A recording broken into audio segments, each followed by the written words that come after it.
3월 첫째 주일입니다. 이제 추운 날씨가 지나가고 따스한 그러한 날씨들이 되었는데요. 우리 모든 성도님들에게도 하나님의 은혜의 따스함이 예배 가운데 그리고 여러분들의 삶 가운데 계속해서 비춰지기를 기도합니다. 우리 지난주 말씀을 잠시 살펴보면 초대교회는 이적과 기사로 하나님의 역사를 체험했고 사도들의 가르침을 받아 말씀과 기도에 전심을 다했습니다. 또한 사랑의 교제를 통해 서로 나누고 섬기면서 마음을 같이하여 성전에 모이기를 힘썼습니다. 어느 날 베드로와 요한이 성전에 올라가면서 나면서부터 걷지 못한 장애인을 고쳐주었습니다. 사람들은 이 기적의 소식을 듣고 베드로와 요한에게 몰려들었습니다. 그러자 베드로가 왜 우리를 주목하느냐? 이 일은 우리가 한 일이 아니다. 우리는 이러한 능력과 견건도 없다. 그렇게 말하면서 예수 그리스도의 십자가의 죽으심과 부활에 대해 담대하게 선포했습니다. 사도들이 백성들에게 이렇게 예수님을 전하고 있는데 베드로와 사도들을 유심히 눈여겨보는 사람들이 있었습니다. 1절을 보면 제사장과 성전 맡은 자와 사두개인들이었습니다. 그들은 당시 종교 지도자들로 모든 권력과 힘과 부를 가진 자들이었습니다. 그들은 베드로와 사도들을 싫어했습니다. 2절에 싫어하여라는 표현을 보면 원어 성경을 보면 그냥 싫어한 것이 아니에요. 너무너무 싫어했다는 것을 볼 수 있어요. 그들은 베드로와 사도들이 너무너무 싫고 미웠습니다. 종교 지도자들이 베드로와 사도들을 그렇게 미워하고 싫어한 이유가 무엇일까요? 예수 안에서 죽은 자의 부활을 선포하고 있기 때문입니다. 사두개인들은 부활을 믿지 않았습니다. 그리고 대제사장들과 종교 지도자들은 자기들이 죄 없이 예수님을 십자가에 못 박아 죽였는데 그 예수님이 부활하여 부활의 산 소망이 되었다고 말합니다. 부활에 대해 말하는 것도 싫은데 거기에다가 너희들이 죽인 예수님이 부활했다 이렇게 선포하고 있으니 베드로와 또 사도들이 너무너무 싫은 거예요. 그래서 종교 지도자들은 베드로와 요한을 잡아 감옥에 가두었습니다. 예수님을 십자가에 못 박아 죽였을 때와 같이 그들을 잡아 가두면 도망하고 흩어질 것이라 생각했던 것 같습니다. 그런데 어떻게 되었습니까? 베드로와 요한을 잡아 가두고 교회를 핍박하기 시작하자 예루살렘 교회는 도망하고 흩어진 것이 아니라 믿는 자의 수가 더욱 많아지게 되었습니다. 4절 말씀을 보면 말씀을 들은 사람 중에 남자만 5,000명이 예수님을 믿게 되었다라고 말합니다. 아무리 핍박을 하고 아무리 예수 믿는 것을 못하게 하더라도 막을 수가 없는 거예요. 얼마 전 베드로의 설교를 통해 3,000명이 세례를 받았습니다. 그리고 베드로가 감옥에 갇히게 되었을 때 5,000명이 예수님을 믿었습니다. 합하면 8,000명입니다. 남자 성도만 8,000명이 되었으니 여자들과 아이들까지 포함하면 약 3만에서 4만 정도가 예수님을 믿었을 것으로 추정됩니다. 학자들에 의하면 그 당시 예루살렘에 살았던 인구가 약 8만 명 정도일 거라 추측하고 있습니다. 그렇다면 사도들이 감옥에 갇히고 교회가 핍박을 받음에도 불구하고 예수님을 믿는 사람들이 폭발적으로 증가하고 있는 것입니다. 고난과 핍박 가운데 믿는 자의 수가 날마다 더해가며 교회가 부흥하기 시작합니다. 누구도 설명할 수 없는 하나님의 은혜였습니다. 놀라운 일입니다. 대제사장들과 장로들은 위기감을 느끼고 이렇게 해서는 안 되겠다 싶어 다시금 회의를 소집합니다. 법적, 행정적, 종교적으로 모든 것을 동원하여 더 강력하게 막으려고 사내들인 공회를 모았던 것입니다. 공회는 대제사장을 비롯한 공회원 70명 정도가 모이게 되는데, 이 회의는 유대의 최고 종교 회의입니다. 그 회의에서 모든 것을 결정하고 모든 권력이 집중되어 있습니다. 모든 재판을 할 수 있습니다. 6절에 보면 대제사장 안나스와 가야바와 요한과 알렉산더 및 대제사장의 문중이 다 참여했다고 말합니다. 어디서 들어본 이름들 아닙니까?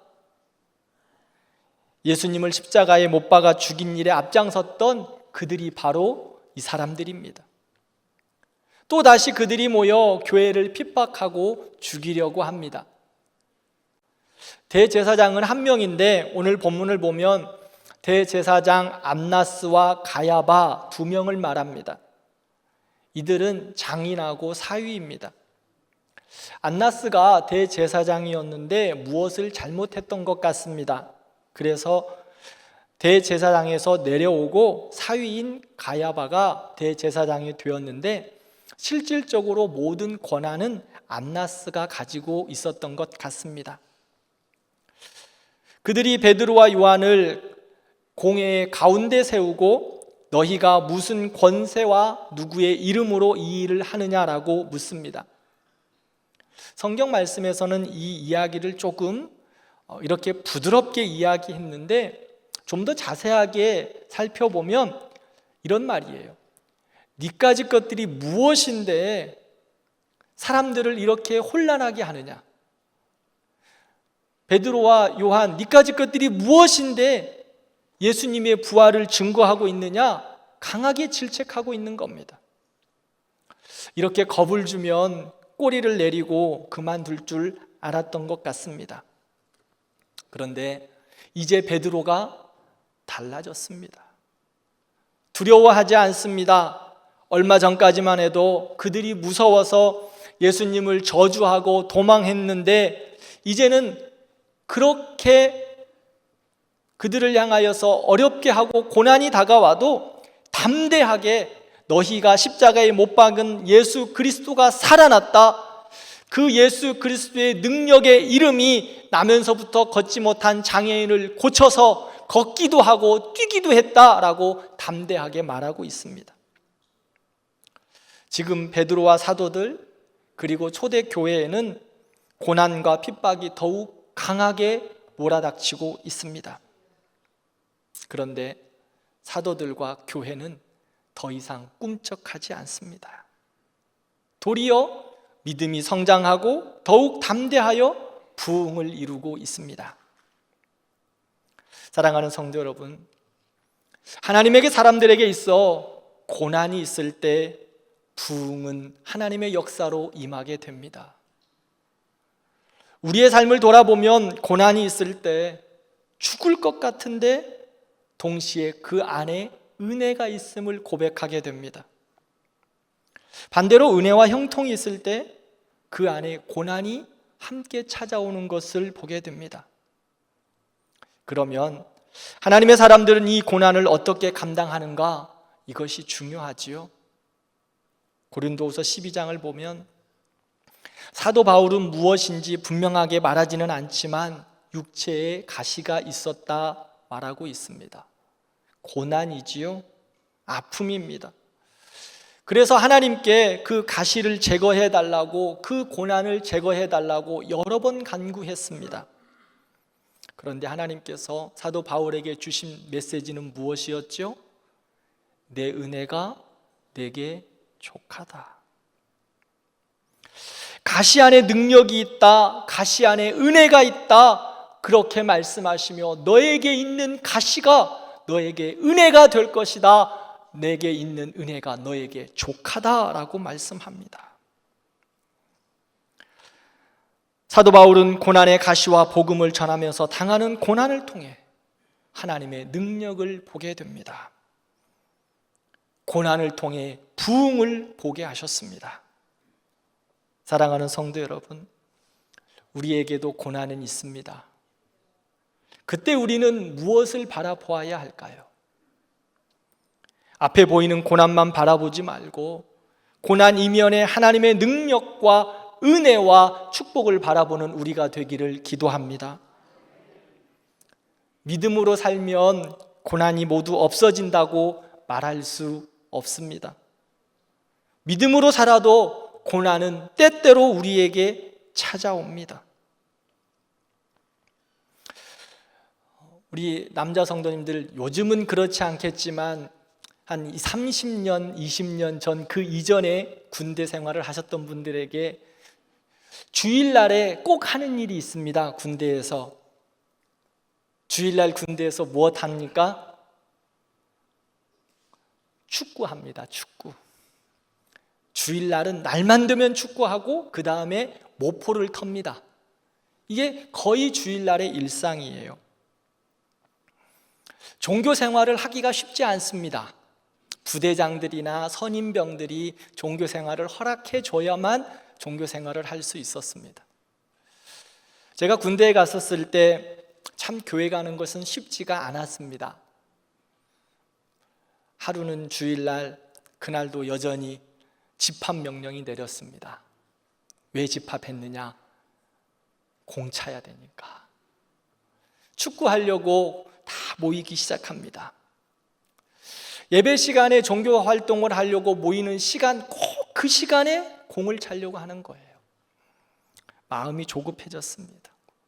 교회 가서 예배 드려야 되는데 누구에게 말을 해야 되나? 누구에게 말을 해야 되나? 교회를 꼭 못 가게 하는 선임병 2명이 있었습니다. 유모 상병과 신모 일병이었습니다. 꼭 교회를 못 가게 했을 뿐만 아니라 좀 많은 사람들에게 어려움을 줬던 분들이기도 해요. 그날도 안 되겠다 싶어서, 제가 2등병 때의 일입니다. 교회를 가야 되겠는데 하루는 마음에 다짐을 하고 유모 상병에게 이야기를 했습니다. 오늘은 좀 교회를 가서 예배를 드려야 되겠습니다. 이 말을 함과 동시에 제가 어떻게 되었을까요? 저는 난생 처음으로 그렇게 뺨을 세게 맞아봤습니다. 지금까지도 그렇게 뺨을 세게 맞아본 적이 없어요. 난생 처음 그렇게 맞아봤어요. 말이 끝남과 동시에 맞았어요. 얼얼하더라고요. 그래서 그날은 교회를 가지를 못했어요. 그 다음 주 또 다시 종교 활동을 하러 가야 되는데, 예배를 드리러 가야 되는데 또 집합 명령이 내렸어요. 뭘 하고 모였을까요? 여전히 공차려고. 그래서 그날도 동일하게 이야기했습니다. 유모 상병에게 교회를 좀 다녀왔으면 좋겠습니다. 제가 갔다 와서 청소도 열심히 하고 모포도 열심히 털겠습니다. 어땠을까요? 네, 그날도 여전히 뺨을 더 세게 맞았던 것 같아요. 한 3-4번을 그랬을까요? 동일하게 말씀을 드렸고 동일하게 맞았어요. 그런데 하루는 또 때릴 줄 알았는데 그 사람도 지쳤나 봐요. 교회 갔다 와 라고 이야기를 해주더라고요. 아주 차가운 말로. 그런데 교회를 갔다 왔어요. 그런데 아주 기분 좋게 예배를 드리고 하나님 앞에 예배하고 눈물 찔찔찔 흘리고 왔는데 그날 저녁이었습니다. 신모 일병이 창고로 부르더라고요. 이제 유모 상병이 뭐라고 하지 않고 신모 일병에게 뭐라고 한 거예요. 신모 일병이 저를 또 불러서 저는 그 마대자루가 그렇게 세게 때릴 수 있는 건지 처음 알았습니다. 마대자루는 쉽게 부러져요. 몇 대 맞으면 부러집니다. 마대자루는 몇 대자루 금방 부러지더라고요. 신모 일병이 더 세게 때리더라고요. 류모 상병은 보내줬는데 신모 일병은 또 못 가게 하고, 네가 뭔데 이야기하고 종교 활동을 갔다 와. 참 그렇게 한 1년여를 지낸 것 같아요. 그런데 그 다음부터는 조금은 이제 저도 군대 생활이 조금 익숙해지고 하다 보니까 예배 가는 것이 생각보다 자유로웠습니다. 또 부대장이 새롭게 바뀌셔서 그분이 예수님을 믿으셨어요. 그러니까 또 완전히 분위기가 바뀌더라고요. 자, 제가 왜 이 말을 해요? 믿음으로 살려고 해도 때로는 매맞음도 있다라는 거예요. 고난이 없어질 것 같았는데 아니요, 고난은 동일하게 있더라는 거예요. 그러면 믿음으로 산다는 것이 무엇을 말하는 걸까요? 결과는 하나님께 맡기고 과정을 하나님께 드리는 거예요. 결과가 좋든 안 좋든 믿음으로 사는 것이 하나님의 사람들의 능력이 되는 것입니다. 야고보서 1장을 보면 너희가 여러 가지 시험을 만나거든 온전히 기쁘게 여기라 라고 말씀합니다. 시험 없는 인생 없습니다. 고난 없는 인생 없다는 거예요. 예수님을 믿든 안 믿든 동일하게 고난들은 찾아온다는 거예요. 이 고난을 어떻게 누구와 함께 감당하는가, 이것이 지혜라고 성경은 말합니다. 그렇다면 이왕 당하는 고난, 이왕 만나는 고난, 사랑하는 성도 여러분, 예수님으로 인하여 당하는 고난을 감당하는 우리가 되기를 바랍니다. 동일한 고난이라면 예수로 인하여 당하는 고난으로 그 고난을 감당할 때 하나님께서 세상의 고난, 세상의 어려움들은 덮어주실 줄 믿습니다. 에스더서를 보면 하만이라는 사람이 자기의 영화를 위해서 이스라엘 백성들을 말살시키려고 합니다. 이스라엘과 에스더에게는 큰 고난이지요. 에스더는 왕비였습니다. 그러나 자기 민족의 아픔을 나의 아픔으로 알았습니다. 에스더는 이스라엘 민족에게 금식 기도를 당부하고 자기도 금식하며 기도하기 시작합니다. 에스더는 고난 너머에 하나님이 일하고 계심을 분명히 알았기에 금식하며 기도하기 시작합니다. 자기들에게 찾아온 고난을 넘어설 또 다른 자발적인 고난에 참여하고 있는 거예요. 자발적인 고난. 그 고난을 넘어설 금식하며 기도하는 자발적인 기도로, 자발적인 고난으로 하나님 앞에 나아가고 있어요. 사랑하는 성도 여러분, 우리가 살아가면서 만나는 고난이라면 예수님 때문에 당하는 고난을 감당하기를 바랍니다. 그럼 이러한 고난 가운데 자발적인 고난이라는 것이 무엇일까? 예수님으로 인한 자발적인 고난에 참여하여 우리에게 오는 세상의 고난을 덮어버리는 은혜와 역전이 있는 고난의 모습이에요. 이 땅의 고난은 슬픔과 아픔으로 사라지고 말 겁니다.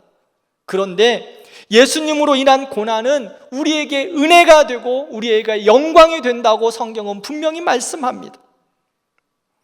에스더를 보면 어떻습니까? 개인과 민족의 고난이 올 때 그 고난을 뛰어넘을 금식으로 자발적인 고난에 참여하고 있습니다. 자발적인 고난. 그 자발적인 고난에 참여하며 예수 앞에 엎드린 거예요. 우리 성도들도 하나님 앞에서 세상의 고난을 이겨낼 수 있는 하나님 앞에서의 자발적인 고난에 먼저 나아가는 우리 성도들이 되기를 바랍니다. 그럼 그 자발적인 고난이 어떻게 감당해야 될까요? 우리의 시간과 우리가 가장 중요하게 여기는 것과 내가 가장 좋아하는 것과 나의 편안함을 깨트려 십자가의 고난에 동참하는 거예요. 에스더 금식기도 하지 않아도 돼요. 그녀는 왕비였기에 충분히 왕비의 그 자리를 유지할 수 있었을 거예요. 그런데 민족의 고난의 아픔을 알고 그 고난을 덮어버리기 위해서, 이겨내기 위해서 자발적인 고난으로 자기의 삶을 깨트려 하나님 앞에 금식하고 있어요. 저는 우리 성도들이 이러한 자발적인 고난에 언제나 참여하기를 진심으로 기도합니다. 고난이라고 이야기하니까 우리 성도들이 힘드실 수 있어요.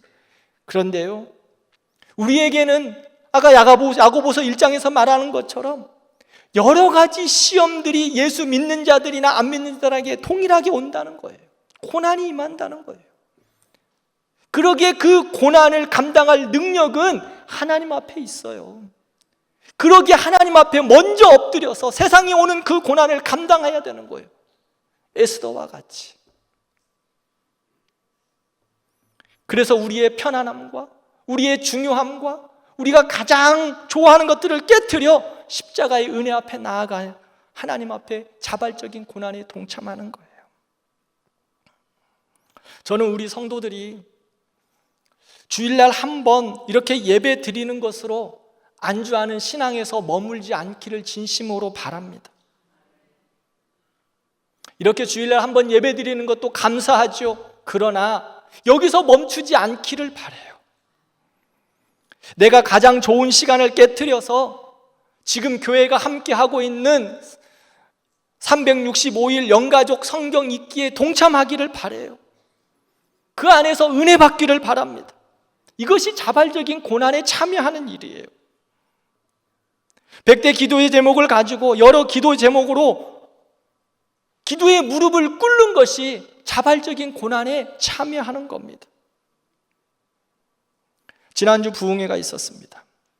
많은 성도들이 참여하며 은혜를 받았습니다. 참 감사하죠. 4월에 또 고난주간 특별 새벽 기도회 할 겁니다. 특별 새벽 기도, 새벽 예배를 하면 이런 분들 계세요. 목사님, 나는 죽어도 새벽에 일어나지를 못해요. 제가 개인적으로는 이런 말을 못했는데 이제 좀 말씀을 드릴까 싶어요. 죽어도 새벽에 못 일어난다. 그러면 죽을 각오하고 일어나세요.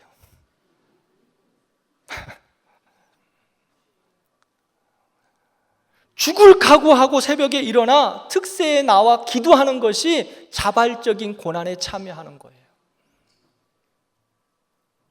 우리 성도들이 예수님으로 인해 자발적인 고난에 동참할 때 세상의 고난을 하나님께서 은혜로 덮어주실 줄 믿습니다. 세상의 고난 당하지 말고 예수님 안에서 고난을 당하세요. 그러면 예수님 안에서의 그 고난으로 세상의 고난을 넉넉히 이기게 하실 줄 믿습니다. 로마서 8장 18절 말씀을 보면 현재의 고난은 우리에게 나타날 영광과 비교할 수 없다 말씀합니다.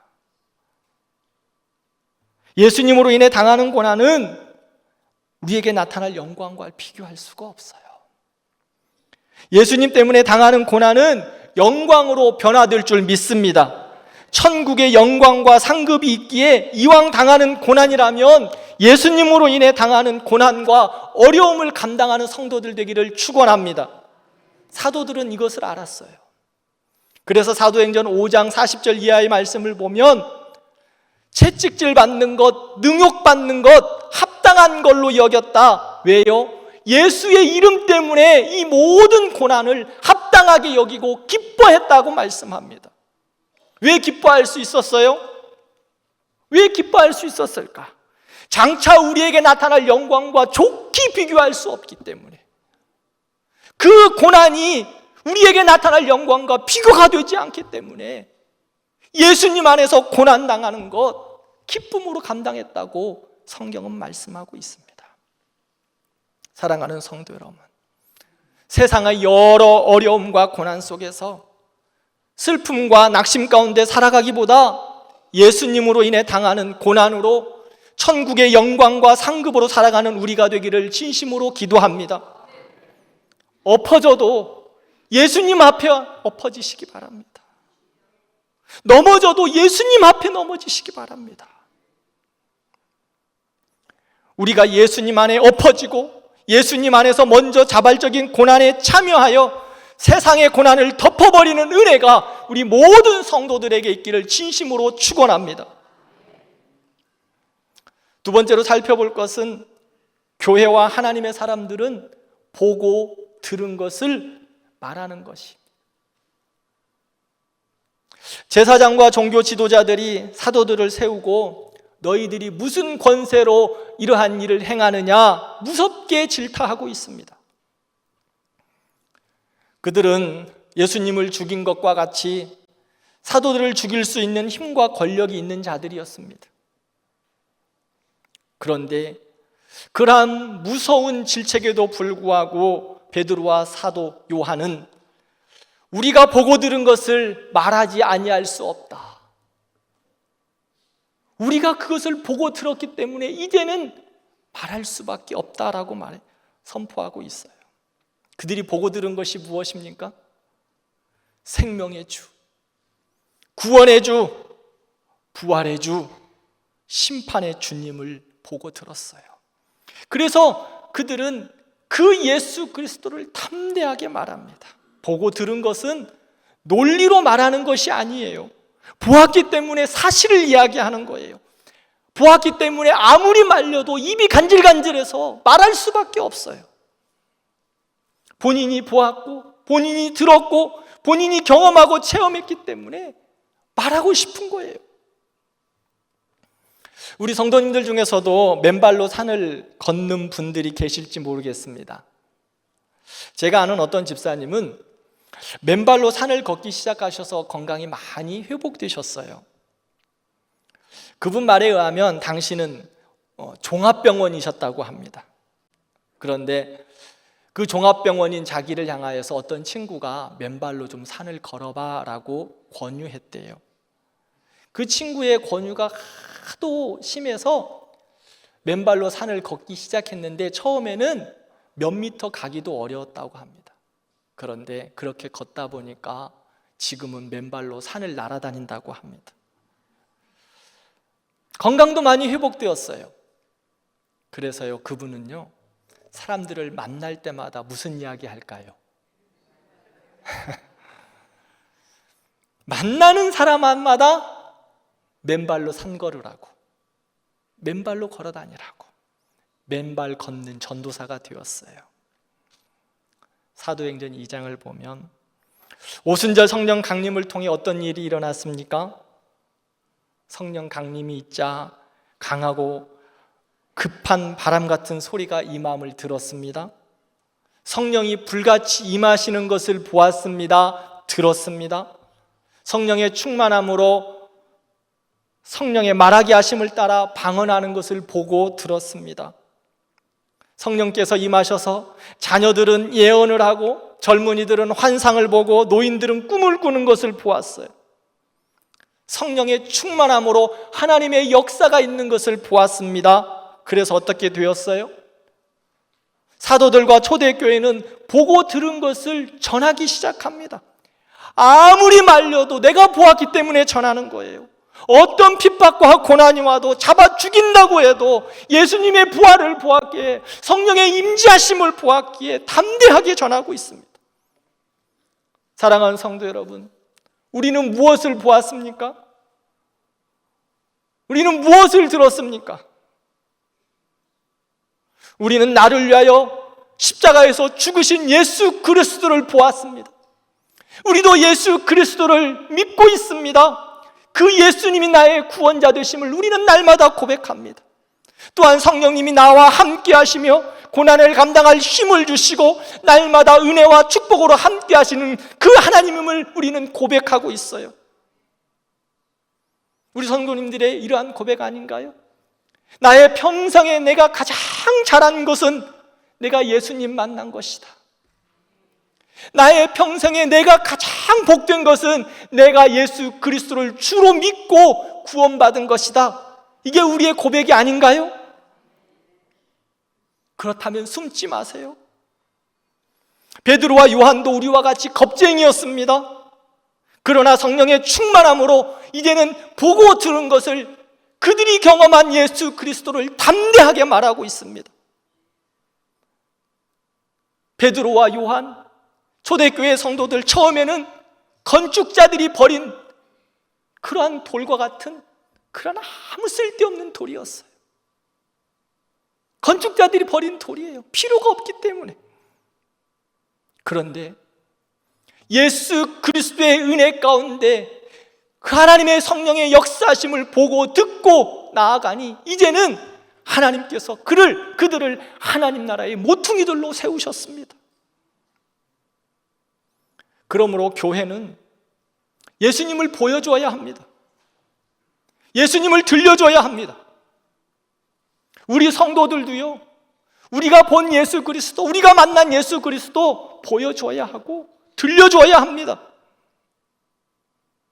그래서 건축자들이 버린 돌이 모퉁이들 된 것처럼 그런 하나님의 역사가 우리 교회와 우리 성도들의 있기를 진심으로 기도합니다.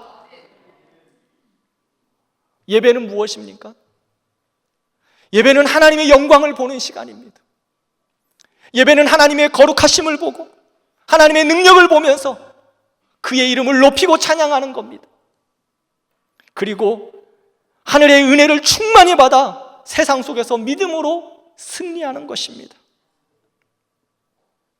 그러므로 우리가 예배를 통하여 나를 구원하신 생명의 주를 만나고 하나님의 말씀을 듣고 찬양하는 은혜가 우리에게 있기를 진심으로 기도합니다. 저는요, 우리 성도들이 예배에 참여하기만 해도 은혜가 되기를 늘 기도합니다. 그런데 예배에 참여하기는 하는데 그저 성전 뜰만 밟고 가는 것과 같은 은혜의 자리에서 소외된 성도들이 있는 것 같아요.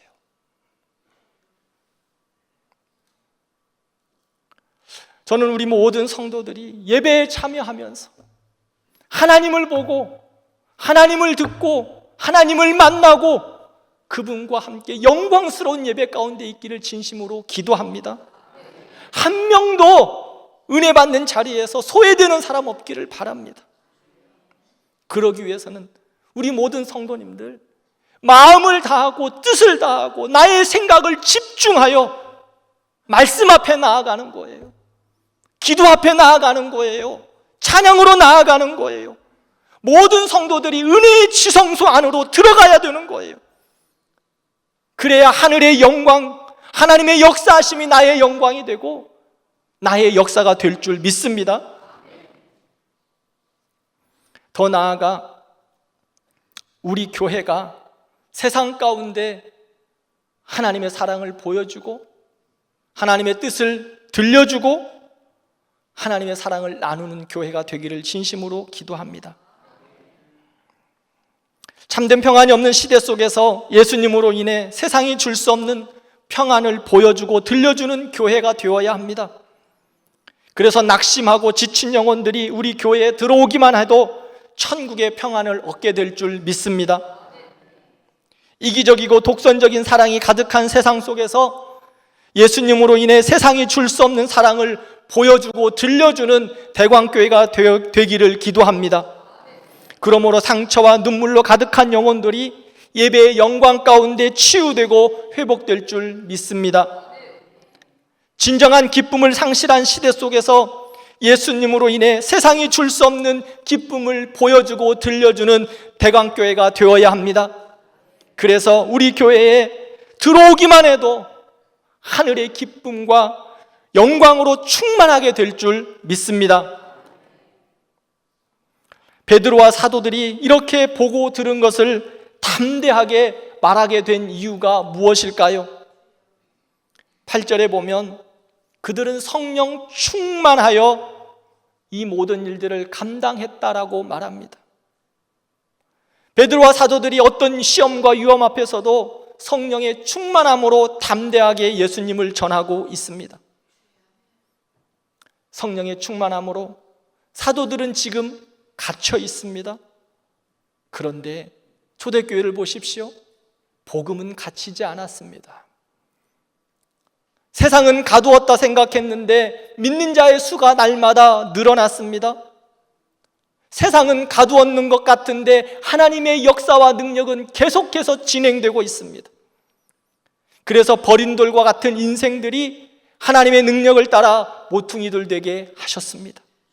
사랑하는 성도 여러분, 우리 모든 성도들이 하나님의 은혜를 따라 버린 돌과 같은 인생들이었지만 예수 그리스도 안에서 모퉁이 돌 되기를 진심으로 기도합니다.